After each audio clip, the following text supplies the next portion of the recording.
Hello everyone, welcome to SP biology classes. आज हम लोग यहाँ पे पादप जगत के क्वेश्चन करने वाले हैं। सबसे पहले हम लोग यहाँ पे द्विजगत और तीन जगत और पांच जगत देखेंगे। ठीक है, तो पांच जगत इनसे बनने वाले क्वेश्चनों को देखेंगे। तो आइए देखते हैं पहला क्वेश्चन।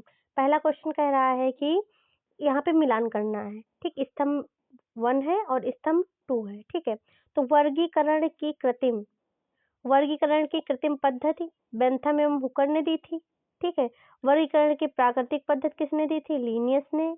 और वर्गीकरण की गतिविधि पद्धति एल्गर एवं प्रांटल ने दी थी। ठीक है, तो देखो एक के सामने फर्स्ट सेकंड दिया है, तो इसमें ये देखना है कि जो फर्स्ट स्तंभ वाले सेकंड स्तंभ जो सामने दिए हुए हैं ये सही है या फिर गलत। ठीक, इनको मिलान करना है। तो देखिए, वर्गीकरण की कृत्रिम पद्धति अगर पूछा जाए किसने दी थी, तो दी थी किसने?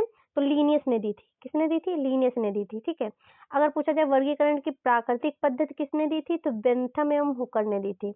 वर्गीकरण की जाति वृत्तीय पद्धति तो एगलर एवं प्रांटल ने दी थी। ठीक है, तो ऑप्शन हमारा ए सही है। ऑप्शन कौन सा सही है? ए सही है।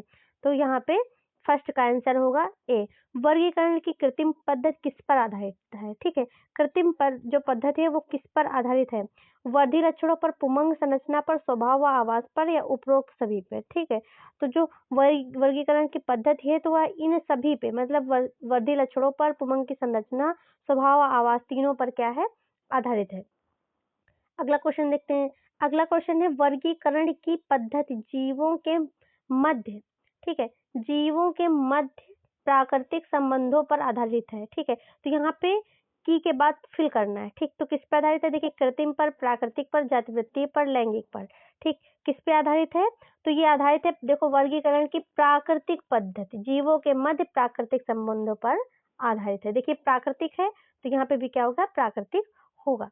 ठीक है, अगला गलत युग्म को चुने। यहाँ पे गलत का चुनाव करना है। कौन सा गलत युग्म है? संख्यात्मक वर्ग की सभी प्रेक्षणीय लक्षण, कोशिका वर्ग की कोशिकीय सूचना, रसायन वर्ग की गुणसूत्र संख्या एवं संरचना।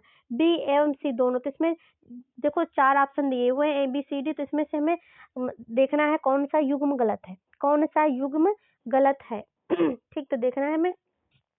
तो यहाँ गलत, देखिए, संख्यात्मक वर्ग की सभी पर देखो प्रेक्षणीय लक्षण सही है, ये भी ठीक है, ये सही है। और अगला है कोशिका वर्ग की कोशिकीय सूचना, ये भी सही है। पर रसायन वर्ग की गुणसूत्र एवं संरचना ये गलत है। ठीक, ये यहाँ पर 4 नंबर का सी जो है वो गलत दिया हुआ है। ठीक है, तो यहाँ पर सी इसका आंसर होगा। अगला क्वेश्चन है निम्न में से किन्हें संवहनी पादपों में शामिल किया गया है? ठीक, संवहनी पादप के बारे में पूछ रहे हैं, किसे शामिल किया गया? टेरिडोफाइट को, ठीक है, टेरिडोफाइट को, अनावृत बीजी को, आवृत बीजी को, उपरोक्त सभी को। ठीक है, तो किसको शामिल किया गया है यहाँ पे? तो यहाँ पे किसको शामिल किया गया है? तो यहाँ पे देखिए सभी को शामिल किया गया है। ठीक, संवहनी पादपों में किसको शामिल किया गया? तो सभी को शामिल किया गया, सभी को। यहाँ पर आंसर नंबर कौन सा होगा? डी यहाँ पर सही होगा। या फिर स्तंभ फर्स्ट और स्तंभ सेकंड दिया हुआ है, तो इनको सही मिलान करना है। ठीक, सही मिलान करना है। तो देखिए, असंवहनीय पादप कौन से होते हैं? असंवहनीय पादप कौन से होते हैं? शैवाल, संवहनीय पादप, टेरिडोफाइट, ब्रायोफाइट। तो यहाँ पे दिया हुआ है, इसमें मिलान करना है कौन से होते हैं। ठीक है, मिलान करना है। तो यहाँ पे देखिए दिया हुआ है, यहाँ पे ऑप्शन तो आपको देखने को मिल जाएंगे। ऑप्शन आपको देखिए यहाँ पर भी दिए हुए हैं, इसके ऑप्शन देखने को मिल जाएंगे। ये बी है, सी है, डी है। ठीक है, दिया हुआ है, पर हम लोग सबसे पहले देखते हैं, फर्स्ट ऑप्शन शुरू करते हैं। ठीक है, तो असंवहनीय पादप कौन से हैं? तो असंवहनीय पादप शैवाल है। ठीक है, शैवाल और टेरिडोफाइट है, शैवाल और टेरिडोफाइट से है असंवहनीय पादप। और संवहनीय पादप जो है ये आपके वेट, आपके अगर पूछा जाए असंवहनीय पादप, तो देखिए शैवाल है और आपके ब्रायोफाइट्स हैं। क्या है? शैवाल है और आपके ब्रायोफाइट है। संवहनीय पादप आपके टेरिडोफाइट्स हैं। कौन है? टेरिडोफाइट्स हैं। तो यहाँ पर ऑप्शन जो है पहला ही सही होगा। ठीक है, 6 का ऑप्शन आपका पहला ही सही होगा। अब अगला क्वेश्चन देखते हैं। क्वेश्चन नंबर होगा आपका 7। ठीक, क्वेश्चन नंबर 7, बेंथम एवं हुकर ने कौन सा वर्गीकरण बताया था? ठीक है, बेंथम और हुकर ने कौन सा वर्गीकरण बताया था? यहाँ पे हमें देखना है। तो देखिए, कृत्रिम दिया था, प्राकृतिक दिया था, जातिवृत्तीय दिया था, या फिर संख्यात्मक दिया था। तो कौन सा वर्गीकरण दिया था?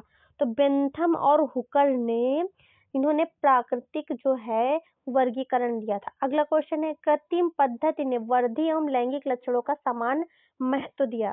यह स्वीकार नहीं है, क्योंकि प्रायः यहाँ पे फिल करना है। लक्षण वातावरण द्वारा आसानी से प्रभावित होते हैं, ठीक। तो वृद्धि प्रभावित होते हैं या फिर लैंगिक या शारीरिक संरचना या संबंधी या फिर शारीरिक की, ठीक। तो कौन से होते हैं यहाँ पे प्रभावित, ठीक। कौन से प्रभावित होते हैं, तो यहाँ पर जो वृद्धि लक्षण होते हैं वह वातावरण द्वारा आसानी से प्रभावित हो जाते हैं, ठीक है। ठीक, अगला क्वेश्चन हम लोग देखते हैं। ठीक, अगला क्वेश्चन देखते हैं, वर्गीकरण की प्राकृतिक पद्धति, ठीक है। वर्गीकरण की प्राकृतिक पद्धति। प्राकृतिक पद्धति आकारिकी एवं शरीर रचना से संबंधित है, कोशिका एवं भ्रूण संबंधी विशेषताएं हैं, शारीरिक एवं प्रजनात्मक विशेषताएं या फिर सभी हैं, ठीक, या फिर सभी हैं। इसमें 4 ऑप्शन दिए हैं, या फिर सभी हैं, ठीक, या फिर सभी हैं। तो इसमें कौन सी है, यहाँ पे देखिए सारी हैं। क्या है यहाँ पर, सभी हैं। यहाँ पर क्या है, सभी हैं, ठीक। तो यहाँ पर सभी हैं, यानी कि आपकी देखिए आकारिकी एवं शारीरिक रचना से संबंधित विशेषताएं हैं, आकार कोशिका एवं भ्रूण संबंधी विशेषताएं, शारीरिक एवं प्रजनात्मक विशेषताएं। तो यहाँ पर तीनों ही जो है वो सही है, ठीक। दोनों तीनों क्या है, संबंधित है। अगला क्वेश्चन है, वर्गीकरण पद्धति विभिन्न प्राणियों के मध्य विकासीय संबंधों पर आधारित है, प्राकृतिक है, कृत्रिम है, जातिवृत्तीय है, ए एवं बी दोनों है, ठीक। ए एवं बी दोनों है। तो यहाँ पर सही बताना है कौन सा यहाँ पर सही है, ठीक है। कौन सा यहाँ पर सही, तो जातिवृत्तीय है। कौन सा है, जातिवृत्तीय है। अगला क्वेश्चन देखते हैं।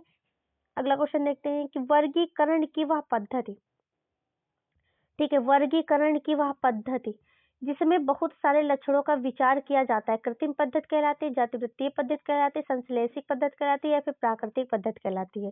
तो कौन सी पद्धति कहलाती है, तो वह प्राकृतिक पद्धति कहलाती है। कौन सी कहलाती है, प्राकृतिक पद्धति कहलाती है। अगला क्वेश्चन है, वर्गीकरण की पद्धति प्राकृतिक पद्धति कृत्रिम पद्धति से इनमें से कौन सी भिन्नता है, केवल एक पुष्पीय लक्षण में, केवल एक वर्धी लक्षण में, असमानताओं असमानताओं को प्रस्तुत करने में, विकासीय प्रवृत्तियों को विकसित करने में, ठीक है। तो कौन सा यहाँ ऑप्शन सही है, तो ऑप्शन यहाँ पर सही है सी, समानताओं व असमानताओं को प्रस्तुत करने में, ठीक है। अगला क्वेश्चन है, कैरोलस लिनियस द्वारा प्रस्तुत पादप वर्गीकरण कृत्रिम था क्योंकि यह आधारित है, ठीक, क्योंकि यह आधारित है केवल कुछ आकार की विशेषताओं पर या सभी संभव विशेषताओं पर, या सभी संभव विशेषताओं पर।